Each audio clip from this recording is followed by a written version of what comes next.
मुख्यमंत्री कौटू लड़े जो गंजाम जो हिंजिड़ी से तो दक्षिण ओडिशा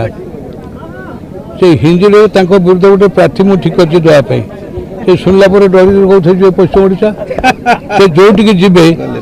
सी गलापर मुझे प्रचार करने जी देखा जहाँ हम मु गोटे लोक मंत्रिमंडल थी सरकार दोष सुड़ा सब पदार पकई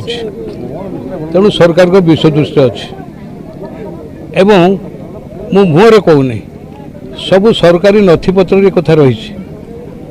मु 35 वर्ष विधायक 6 थर मंत्री सरकार अधा विभाग मु मंत्री मो विरुद्ध कौट गोटे कौन आना भू संस्कार आईन जो त्रुटि रही एक होटा को संशोधन करवा 10 मसीह चेष्टा करी शेष गत वर्ष 17 मसीह सेप्टेम्बर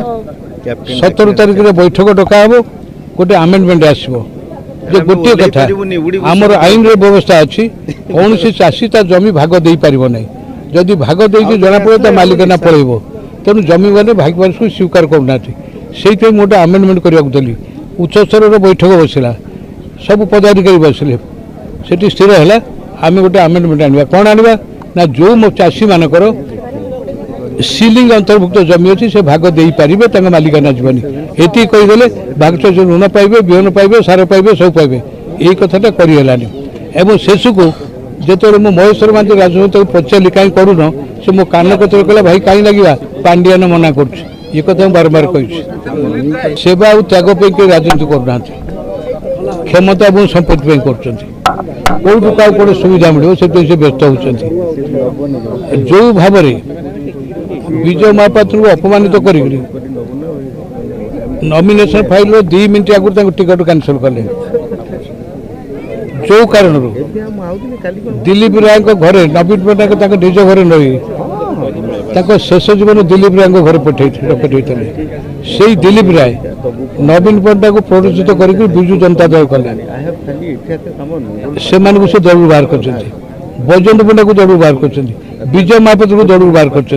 अनेक बाहर कर मु दीर्घ समय लगिली यही विजु पट्टनायक अनुगत मैंने जो अपमानित होती समस्त आस आम गोटे स्वतंत्र आंचलिक दल करवा निर्वाचन कमिशन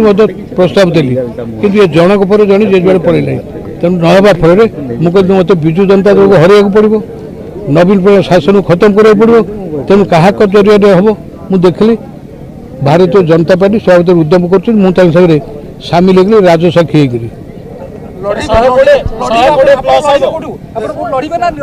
मत ओडिशा जो छेड़ा कल मोर किसी असुविधा ना तेणु निर्वाचन में कौन हम न प्रार्थी भी ना भी से निर्वाचन लोक मैंने जहाँ स्थिर करेंगे।